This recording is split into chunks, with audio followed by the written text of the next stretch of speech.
পদার্থবিজ্ঞান ক্লাসে আবার সবাইকে স্বাগত জানাচ্ছি। আমরা পরিবেশের জন্য ভাবনা এই অধ্যায়ের মধ্যে বায়ুমণ্ডলের বিভিন্ন স্তর নিয়ে আলোচনা করছিলাম। গত দুটো ক্লাসে আমরা ট্রপোস্ফিয়ার নিয়ে আলোচনা করেছি। আজকে আমরা আলোচনা করব স্ট্র্যাটোস্ফিয়ারকে নিয়ে। স্ট্র্যাটোস্ফিয়ার এই কথাটা এসছে একটা গ্রিক শব্দ থেকে, যেটা হলো স্ট্র্যাটোস। স্ট্র্যাটোস কথাটার বাংলা মানে হলো শান্ত, আর স্ফিয়ার মানে তো তোমরা জানোই অঞ্চল। তাহলে এই অঞ্চলটাকে শান্ত অঞ্চল বলা হয়। কেন বলা হয় সেই প্রসঙ্গে আমরা পরে আসছি। প্রথমে আমরা দেখে নিই যে এই বায়ুমণ্ডলের স্ট্র্যাটোস্ফিয়ার অঞ্চলটা আসলে কোথায় আছে। এই ছবিটার দিকে দেখো, এটা পৃথিবী পৃষ্ঠ, পৃথিবীর উপরের অংশ। তার উপরে যত উপরের দিকে উঠছি, এই 10 কিলোমিটার থেকে 50 কিলোমিটার, তার মানে ভূপৃষ্ঠের উপরে 10 কিলোমিটার পর্যন্ত তো ট্রপোস্ফিয়ার আছে। তার উপরে 10 কিলোমিটার থেকে 50 কিলোমিটার উচ্চতার মধ্যে যে বায়ুস্তর আছে সেটাকে বলা হয় স্ট্র্যাটোস্ফিয়ার। তোমরা অনেকেই আগের দুটো ক্লাসে বলেছো যে বিভিন্ন বইতে এই উচ্চতাগুলো বিভিন্ন দেওয়া আছে, সেটা হতেই পারে। মোটামুটি ভাবে এই 10 কিলোমিটার থেকে 50 কিলোমিটার এই উচ্চতাটাকে ধরা হয়। তো 5-10 কিলোমিটার এদিক ওদিক কোনো কোনো বইতে থাকতে পারে। তো সেটা বুঝতেই পারছো যে এখানে কোনো সুনির্দিষ্ট বাউন্ডারি নেই, কাজেই এক এক জায়গায় এক এক রকম তথ্য থাকতে পারে। মোটের উপর এই যে দূরত্বটা দেওয়া হলো, এই অঞ্চলটাকেই স্ট্র্যাটোস্ফিয়ার বলা হয়। তাহলে এবার এসো আমরা দেখি যে এই অঞ্চলের বৈশিষ্ট্যগুলো কি কি। প্রথমে যেটা আমরা বলছি যে এই অঞ্চলে জলীয় বাষ্প নেই, কেননা তোমরা জানো যত উপরের দিকে ওঠা যায় ঠান্ডা হয় এবং জলীয় বাষ্প ঘনীভূত হয়ে হয় বৃষ্টি বা তুষারপাত হিসেবে আগেই নিচে পড়ে গেছে। তাহলে এই অঞ্চলটা মেঘমুক্ত এবং জলীয় বাষ্প যেহেতু নেই, কাজে ঝড় বৃষ্টিও হয় না, এখানে ঝড় বৃষ্টি মুক্ত। তাহলে এই স্তরে ঝড় বৃষ্টি হয় না বলেই এটাকে বলা হয় শান্ত মণ্ডল। ঠিক আছে, ঝড় বৃষ্টি হয় না বলেই জেট প্লেন তোমরা জানো যে উচ্চ গতিবেগে চলে। এই জেট প্লেন বায়ুমণ্ডলের ট্রপোস্ফিয়ারে থাকলে যতটা বায়ুর বাধা পায়, সেই বাধা এড়ানোর জন্য আর একটু উপরের দিকে উঠে যায়। স্ট্র্যাটোস্ফিয়ারে উঠে গেলে সেখানে ঝড় বৃষ্টির বাধাও থাকে না। তাহলে এই জেট প্লেন স্ট্র্যাটোস্ফিয়ার স্তর দিয়ে চলাচল করে, কেননা এই অঞ্চলে প্রাকৃতিক দুর্যোগ থাকে না। প্রাকৃতিক দুর্যোগ মানে ঝড় বৃষ্টি, এগুলো। ঠিক আছে, দ্বিতীয় যেটা সবচেয়ে গুরুত্বপূর্ণ বৈশিষ্ট্য স্ট্র্যাটোস্ফিয়ারের, সেটা হলো এই স্তরে ওজোন গ্যাসের উপস্থিতি। তোমাদের অনেক সময় প্রশ্ন আসে বায়ুমণ্ডলে ওজোন স্তর কোথায় আছে আর এই ওজোন স্তরের গুরুত্ব কি। তাহলে এই ওজোন স্তর আছে এই স্ট্র্যাটোস্ফিয়ার অঞ্চল। ঠিক আছে, স্ট্র্যাটোস্ফিয়ারের মধ্যেও আবার একটু উপরের দিকে অঞ্চলে ওজোন গ্যাসের স্তর দেখতে পাওয়া যায়। এবার তোমাদের মনে স্বভাবতই প্রশ্ন আসবে যে এখানে ওজোন গ্যাস কোথা থেকে এলো? ট্রপোস্ফিয়ারে ওজোন গ্যাস নেই, তাহলে ওই স্ট্র্যাটোস্ফিয়ারে ওজোন গ্যাস কোথা থেকে এলো? আমরা এই প্রশ্ন নিয়ে একটু পরে আলোচনা করছি। ঠিক আছে, তা এই ওজোন গ্যাস থাকার ফলে কি সুবিধে পাওয়া যায়? এই ওজোন গ্যাস সূর্য থেকে যে আলট্রাভায়োলেট রেডিয়েশন বা অতি বেগুনি রশ্মি আসে, যেটা আসলে আমাদের জীবজগতের পক্ষে খুব ক্ষতিকর। তোমরা হয়তো জানো, এর থেকে ছোট ক্লাসে পড়ে এসছো। সেই আলট্রাভায়োলেট রেডিয়েশনকে এই ওজোন স্তর শোষণ করে নেয়। তার ফলে এরা পৃথিবীকে ওই ওজোন স্তরের বা ওই আলট্রাভায়োলেট রেডিয়েশনের ক্ষতিকর প্রভাব থেকে বাঁচিয়ে দেয়। তো সেই জন্য এই স্তরটাকে অনেক সময় ওজোন ছত্র বলা হয়। যেমন ছাতা আমাদের রোদের থেকে বাঁচায়, ঠিক সেরকম এই ওজোন স্তরটা আমাদের ইউভি রেডিয়েশনের ক্ষতিকর প্রভাব থেকে বাঁচায়। ঠিক আছে, আমরা এরপরে একটু পরে আলোচনা করব যে এখানে ওজোন গ্যাস কিভাবে এলো বা ওজোন গ্যাস কি করে তৈরি হয়েছে। এখানে আরেকটা বৈশিষ্ট্য যেটা ট্রপোস্ফিয়ার থেকে আলাদা, ট্রপোস্ফিয়ারে উচ্চতা বাড়ার সাথে সাথে উষ্ণতা আস্তে আস্তে কমতে থাকতো। এখানে কিন্তু উল্টো ঘটনা, এখানে উচ্চতা বাড়ার সাথে সাথে উষ্ণতা আস্তে আস্তে বাড়তে থাকে। কত থেকে বাড়তে থাকে? ট্রপোস্ফিয়ারের উপরে ট্রপোপজে গড় উষ্ণতা মোটামুটি -56 ডিগ্রি সেন্টিগ্রেড ধরা হয়েছিল, তাহলে ওই -56 থেকে এবার আস্তে আস্তে ওপরের দিকে যত যাবে তত উষ্ণতা বাড়তে থাকে। স্ট্র্যাটোস্ফিয়ারের একেবারে যে উপরের স্তর সেটাকে বলা হয় স্ট্র্যাটোপজ। সেখানে গিয়ে উষ্ণতার বাড়া কমাটা আবার বন্ধ হয়ে যায়, মোটামুটি উষ্ণতা স্থির হয়ে যায়। সেখানে উষ্ণতা মোটামুটি কত থাকে? 0 ডিগ্রি সেন্টিগ্রেড। তাহলে -56 থেকে বাড়তে বাড়তে বাড়তে বাড়তে স্ট্র্যাটোপজে গিয়ে 0 ডিগ্রি সেন্টিগ্রেড উষ্ণতায় পৌঁছায়।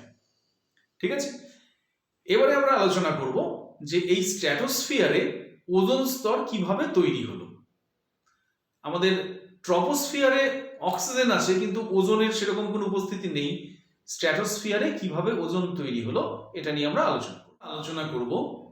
স্ট্র্যাটোস্ফিয়ারে কিভাবে ওজোন গ্যাস এলো, ওজোন স্তর সৃষ্টির কারণ কি। বোঝাই যাচ্ছে যে ওজোন স্তর প্রাকৃতিকভাবেই সৃষ্টি হয়েছে। মানুষ পৃথিবীতে আসার অনেক আগে থেকেই এই কাজ চলেছে।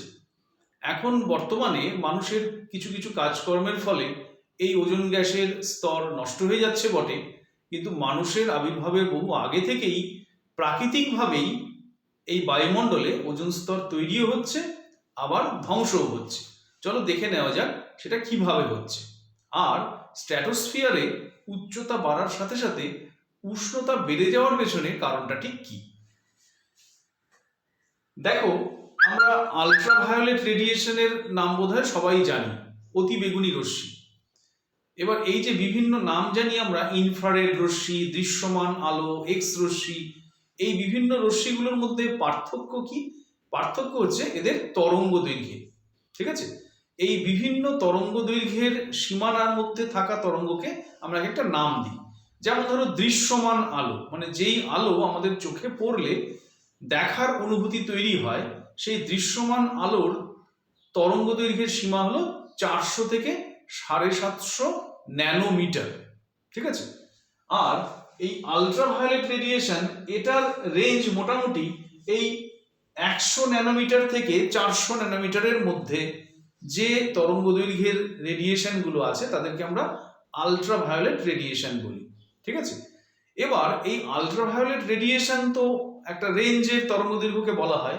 এদের আবার 3টে ভাগে ভাগ করা যায়, যেমন UVA, UVB আর UVC। দেখো, এদের প্রত্যেকটার ক্ষেত্রেই একটা তরঙ্গ দৈর্ঘ্যের রেঞ্জ দেওয়া আছে। 100 ন্যানোমিটার থেকে 280 ন্যানোমিটার এই তরঙ্গ দৈর্ঘ্যের যে সমস্ত আলট্রাভায়োলেট রেডিয়েশন তাদেরকে বলা হবে আলট্রাভায়োলেট সি বা UVC। ঠিক সেরকম 280 থেকে 315 ন্যানোমিটারের মধ্যে যে সমস্ত তরঙ্গ দৈর্ঘ্য তাদেরকে বলা হবে UVB। আর 315 থেকে 400 ন্যানোমিটারের মধ্যে তরঙ্গ দৈর্ঘ্যের যে UV রেডিয়েশন তাদেরকে বলা হবে UVA। একটা জিনিস কিন্তু মনে রাখবে যে তরঙ্গ দৈর্ঘ্য যত কম হয় সেই তরঙ্গের সাথে সম্পর্কিত শক্তির পরিমাণ কিন্তু তত বেশি হয়। তার মানে এই তিনটের মধ্যে সবচেয়ে বেশি শক্তির যদি বলো তাহলে হলো UVC, কারণ এর তরঙ্গ দৈর্ঘ্য সবচেয়ে কম। তাহলে সবচেয়ে কম তরঙ্গ দৈর্ঘ্য যার, তার শক্তি সবচেয়ে বেশি হয়। ঠিক আছে, তাহলে এটা মাথায় রেখো। আচ্ছা, এবার আমরা স্ট্র্যাটোস্ফিয়ারে আসলে যে গ্যাসগুলো সচরাচর পাওয়া যায় সেগুলো কি? সেগুলো হলো নাইট্রোজেন, অক্সিজেন এবং ওজোন। তাহলে নাইট্রোজেন আর অক্সিজেন তো আমাদের ট্রপোস্ফিয়ারেও যথেষ্টই আছে। তো স্ট্র্যাটোস্ফিয়ারে ওজোন তৈরি হলো কি করে? এখানে দেখো, প্রথমে আমরা দেখিয়েছি প্রাকৃতিকভাবে ওজোন স্তরের সৃষ্টি। অক্সিজেন অণু যেটা ট্রপোস্ফিয়ারেও আছে, আবার স্ট্র্যাটোস্ফিয়ারেও কিছুটা আছে, সেই অক্সিজেন অণু UVC এবং UVB এরা আসলে কি? এরা তো একটা এনার্জি নিয়ে আসছে। সেই শক্তির প্রভাবে অক্সিজেন অণু এখানে ভেঙে গিয়ে অক্সিজেন পরমাণুতে পরিণত হয়। ঠিক আছে, তাহলে প্রথম ধাপ, অক্সিজেন অণু ভেঙে গিয়ে অক্সিজেন পরমাণুতে পরিণত হয়। দ্বিতীয় ধাপে কি হয়? এই অক্সিজেন পরমাণু আরেকটা অক্সিজেন অণুর সাথে যুক্ত হয়ে ওজোন অণু তৈরি হয়। ওজোন অণু O3 তৈরি হয়। এবার এই ওজোন অণুগুলো কিন্তু হাইলি এনার্জাইজড মলিকিউল, তার মানে তারা খুবই উত্তেজিত অবস্থায় থাকে, তাদের মধ্যে প্রচুর শক্তি আছে। তো সেই শক্তিটাকে ছেড়ে দিতে না পারলে তারা আবার ভেঙে যাবে। তাহলে প্রথমে তৈরি হলো O2 আর O মিলে O3, ব্র্যাকেটে লিখেছি উত্তেজিত, তার মানে এর এনার্জি বেশি। এবং এই যে বিক্রিয়াটা হচ্ছে, এই ধাপের বিক্রিয়াটা অক্সিজেনের অণুর সঙ্গে পরমাণু যুক্ত হয়ে ওজোন, এই ধাপে প্রচুর শক্তি নির্গত হয়। তার মানে এই ধাপটা হলো তাপমোচী বিক্রিয়া। ঠিক আছে, তাহলে এই যে এত তাপ নির্গত হয়, এর ফলেই কিন্তু স্ট্র্যাটোস্ফিয়ার গরম হয়ে ওঠে। তাহলে তোমাদের মনে একটা ধারণা আছে যে ওজোন বোধহয় ইউভি রশ্মিকে শোষণ করে রেখে দেয়। শোষণ কেন করছে? নিশ্চয়ই ভেতরে একটা কোনো কাজে লাগাচ্ছে। সেই কাজটা আসলে কি? এই যে ওজোন তৈরি হওয়া, এই ওজোন তৈরি হওয়ার সময় সে প্রচুর শক্তি তৈরি করছে, আর ইউভি রেডিয়েশনকে শোষণ করে সে কিন্তু অক্সিজেন অণুকে ভেঙেছে। তাহলে এই শোষণ করলে তো গরম হয়ে উঠবে না, শোষণ করলে ঠান্ডা হয়ে যায়। তাহলে গরম হবে কেন? পরের ধাপে গিয়ে এই অক্সিজেন পরমাণু অক্সিজেন অণুর সাথে যুক্ত হয়ে যখন ওজোন তৈরি হচ্ছে, এই ধাপে প্রচুর শক্তি নির্গত হয়। এর ফলে স্ট্র্যাটোস্ফিয়ারের উষ্ণতা অনেকটাই বেড়ে যায়। ঠিক আছে, এবার তৃতীয় ধাপে এই যে উত্তেজিত ওজোন অণু, যার মধ্যে এনার্জি খুব বেশি, এই এনার্জি ছেড়ে দেবে কি করে? এম বলে লিখেছি। এম মানে নাইট্রোজেন বা অক্সিজেন, মানে যারা নিরপেক্ষ, এই বিক্রিয়ায় অংশ নেয়নি কিন্তু এরা চারপাশে ঘুরে বেড়াচ্ছিল, এইরকম অণুর সাথে এই উত্তেজিত ওজোন অণু ধাক্কা লাগবে, কেননা সব গ্যাসের অণু তো দৌড়ে বেড়াচ্ছে। তাহলে উত্তেজিত ওজোন অণু এই নাইট্রোজেন বা অক্সিজেন অণুর সাথে ধাক্কাধাক্কি করে কিছুটা এনার্জি এদের মধ্যে সঞ্চারিত করে দেবে। তার ফলে কি হবে? এরা এবার এনার্জাইজড হয়ে যাবে, এদের শক্তি বেড়ে যাবে, কিন্তু ওজোন এবার শক্তি ছেড়ে দিয়ে কিছুটা স্থায়িত্ব পাবে। এটা মাথায় রাখবে সবসময়, যে কোনো একটা সিস্টেমের এনার্জি যখন বেড়ে যায় সেটা কিন্তু অস্থায়ী হয়ে যায়, সে সবসময় কিছু শক্তি ত্যাগ করে আবার স্থায়িত্ব লাভ করে। তাহলে এই ওজোন, উত্তেজিত ওজোন, এটা কিন্তু কিছুটা অস্থায়ী, এটা ভেঙে যেতে পারে, কিন্তু ও যখন কিছুটা এনার্জি এদেরকে দিয়ে দিল তখন ও স্থায়ী ওজোনে পরিণত হলো। তাহলে এই প্রক্রিয়াটা স্ট্র্যাটোস্ফিয়ারে চলে বলেই সেখানে ওজোন অণু তৈরি হয়েছে। তুমি বলবে ট্রপোস্ফিয়ারে কেন এরকম ঘটনা ঘটে না? তোমাদের মধ্যে যারা বুদ্ধিমান তারা এর উত্তর খুব চট করে দিয়ে ফেলতে পারবে। তার কারণ হলো ইউভি রেডিয়েশনকে যদি স্ট্র্যাটোস্ফিয়ারে থাকা অক্সিজেনই শোষণ করে নিয়ে নেয়, তাহলে ট্রপোস্ফিয়ার অবধি সেই ইউভি রশ্মি আসছে না বলেই এইরকম বিক্রিয়া হতে পারছে না। আশা করি তোমরা সবাই বুঝতে পেরেছো। আচ্ছা, এবার ওজোন যদি শুধু তৈরি হয়ে যেত তাহলে ওজোন স্তরের মধ্যে ওজোন গ্যাসের পরিমাণ তো দিনকে দিন বেরিয়ে যেত, কিন্তু আসলে কিন্তু তা নয়। ওজোন যেমন তৈরি হয় ঠিক সেরকম প্রাকৃতিক উপায়েই আবার ওজোনের অণুগুলো ভাঙতে থাকে। কিভাবে ভাঙে এদিকে দেখো। এর আগে আমরা ইউভি সি আর ইউভি বির কথা বলেছি। এবার যে ওজোন অণু তৈরি হয়েছে সেই ওজোন অণু ইউভি এর প্রভাবে ভেঙে গিয়ে আবার অক্সিজেন অণু আর অক্সিজেন পরমাণুতে পরিণত হয়। তাহলে এই গড়া এবং ভাঙা এটা কিন্তু ক্রমাগত চলছে, এবং তার ফলে যদি মানুষের হস্তক্ষেপ না থাকতো তাহলে ওজোন স্তরে ওজোন গ্যাসের পরিমাণ মোটামুটি একই থাকতো।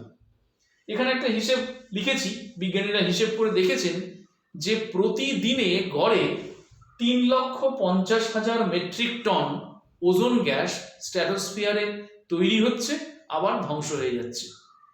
তার ফলে যে অবস্থাটা সৃষ্টি হচ্ছে সেটাকে বলা হয় ওজোন স্তরের সাম্যাবস্থা।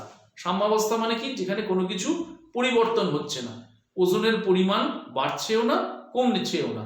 তাহলে এই অবস্থাটা তৈরি হচ্ছে কেন? তার কারণ একই সঙ্গে ওজোন তৈরি হচ্ছে এবং ভেঙে যাচ্ছে। আশা করি তোমরা বুঝতে পারলে যে স্ট্র্যাটোস্ফিয়ারে ওজোন কেন পাওয়া যায়, আর ওজোন গ্যাস থাকার ফলে কিভাবে স্ট্র্যাটোস্ফিয়ারের উষ্ণতা আস্তে আস্তে বেড়ে যায়। এবার আমরা আলোচনা করব বায়ুমণ্ডলের 3 নম্বর স্তর মেসোস্ফিয়ার সম্পর্কে। এই স্তরের বৈশিষ্ট্য নিয়ে আলোচনা করব, কিন্তু তার আগে বলে নিই, স্ট্র্যাটোস্ফিয়ারের উপরে যেই আমরা উঠে আসব তখন বায়ুতে গ্যাসের পরিমাণ বা গ্যাস অণুর পরিমাণ আস্তে আস্তে কমতে থাকবে, মানে বায়ুর ঘনত্ব কিন্তু কমে যাবে। কাজেই ট্রপোস্ফিয়ারে এবং স্ট্র্যাটোস্ফিয়ারে আমরা যে বিভিন্ন রকমের ঘটনা দেখছিলাম সেইগুলো কিন্তু আস্তে আস্তে এখানে অত কিছু আমরা দেখতে পাবো না। তাহলে প্রথমে আমরা দেখে নিই মেসোস্ফিয়ার কোথায় অবস্থিত। পৃথিবী পৃষ্ঠের উপরে 50 কিলোমিটার থেকে 80 কিলোমিটার এই অঞ্চলের মধ্যে মেসোস্ফিয়ার অবস্থিত। ঠিক আছে, তার মানে স্ট্র্যাটোপজের ঠিক উপর থেকেই মেসোস্ফিয়ার শুরু হয়ে যাচ্ছে। এই 80 কিলোমিটার এখানে গিয়ে আবার মেসোপজে আমরা পৌঁছে যাব। ঠিক আছে, তাহলে ভূপৃষ্ঠের উপরে 50 কিলোমিটার থেকে 80 কিলোমিটার উচ্চতার মধ্যে আছে মেসোস্ফিয়ার। এবার আমরা দেখে নিই যে এই স্তরের কিছু কিছু মূল বৈশিষ্ট্য।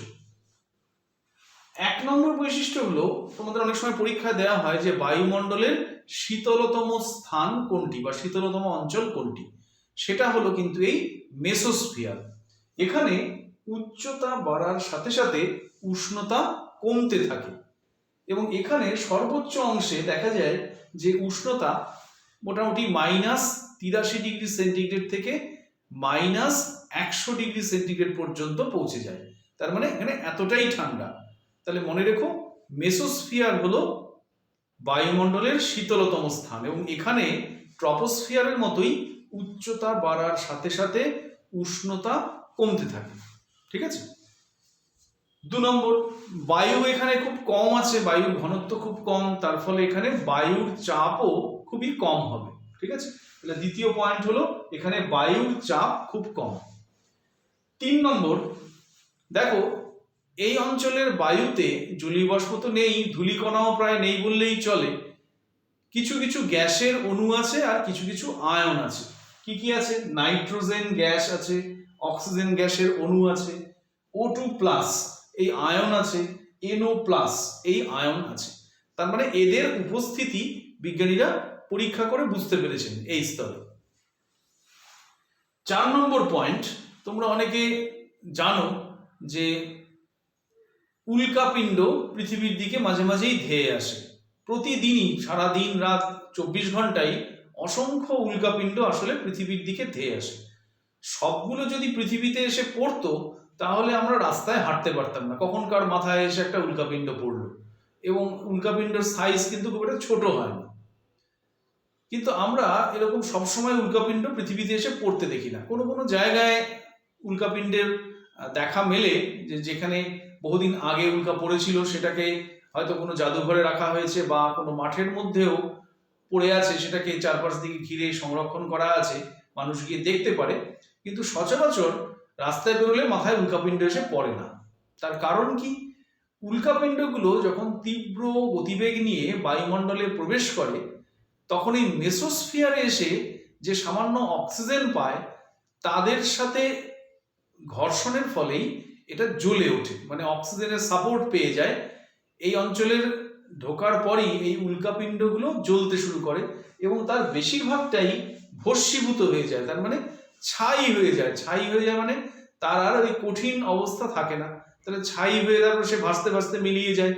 যেগুলো খুব বড় আকারের উল্কাপিণ্ড, যেগুলো অনেকটা ভস্মীভূত হওয়ার পরেও তার কঠিন অবশেষ থাকবে, সেইগুলোই একমাত্র পৃথিবীতে এসে পড়ে। তাহলে খুব বড় আকারের উল্কা না হলে পৃথিবী পৃষ্ঠে পৌঁছানোর আগেই মেসোস্ফিয়ারে অক্সিজেনের সংস্পর্শে এসে সেটা জ্বলে ছাই হয়ে যায়। ঠিক আছে। এখানে আরেকটা জিনিস উল্লেখ করার, সেটা হচ্ছে যে আমরা এর আগে উপাদান অনুযায়ী বায়ুমণ্ডলকে হোমোস্ফিয়ার আর হেটেরোস্ফিয়ার এই দুটো ভাগে ভাগ করেছিলাম। তা এই মেসোস্ফিয়ারই হলো সেই হোমোস্ফিয়ারের শেষ সীমা। এর উপরে চলে গেলেই কিন্তু হেটেরোস্ফিয়ার শুরু হয়ে যাচ্ছে। ঠিক আছে, তাহলে মেসোস্ফিয়ার নিয়ে এ কটা কথাই বলার ছিল। তো এর পরের বাকি বায়ুমণ্ডলের বাকি অঞ্চলগুলো নিয়ে আমরা পরের ক্লাসে আলোচনা করব। সবাই ভালো থেকো।